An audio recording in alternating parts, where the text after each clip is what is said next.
Hi, welcome to my garden. My favorite time of the whole day is early in the morning when I wake up and I come out and I see the blue sky and the vibrant green plants.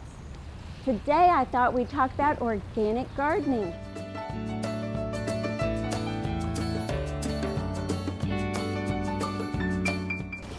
Organic gardening means you don't use any chemicals, pesticides, or fertilizers on your food. What's in your soil, your air, and your water is really important because that's what becomes your food. Most food in the supermarket's at least 5 days old. It's got to be picked and packed and shipped. So it's really great to be able to just pick your food and go right in the kitchen and fix it.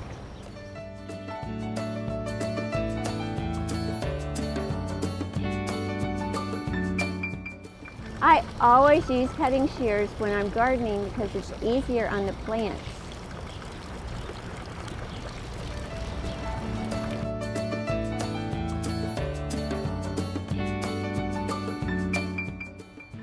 The first thing about gardening is to find the right place so that you get the right amount of sunshine. And then the second thing is you want to make sure you have good, healthy soil. To have really healthy soil, you want to compost, and you can also use an effective microbial bacteria, which I use about twice a week.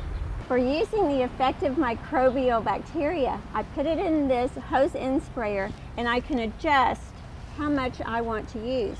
And I use about 3 ounces and I spray it on my garden twice a week.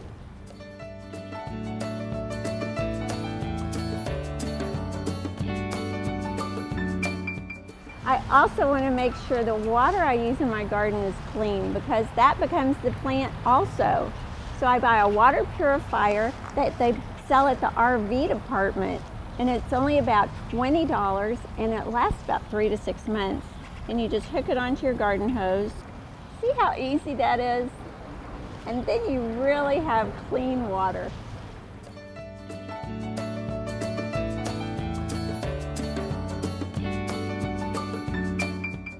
To control pests like snails, I buy this copper wire strip and you just cut it off like this and I put it around the base of my plants. It gives the snails a little bit of a shock when they climb across it, so they don't like it and they just go away. I also use cornmeal. They don't like the gritty feel of it, and it also helps with things like black mold. So I just use natural cornmeal and it just keeps the snails away.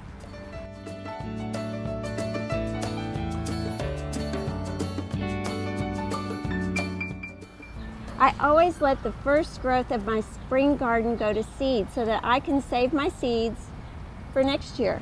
I just let them go to seed, they turn brown, I put them in a paper bag, and I save them for next year's garden. And I know next year's garden will have very strong plants that do really well in my garden.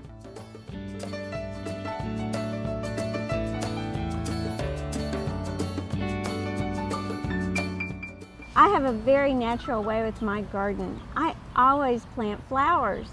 The bright colors attract the pollinators, and the pollen is good for them. And then they stay and pollinate my vegetables and my herbs. I also think that when you have flowers in your garden, it's prettier and makes you want to spend more time there.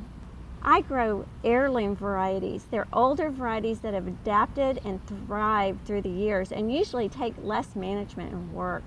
I like that. I pick the ones right for my area. So pick the varieties that are good for where you live. We all want the benefits of having really fresh food in our diet. Thank you for joining me on the show today. I hope you enjoyed the gardening tips and try growing a few different varieties of greens from time to time. And join me next time on Let's Get Healthy with Nancy Addison.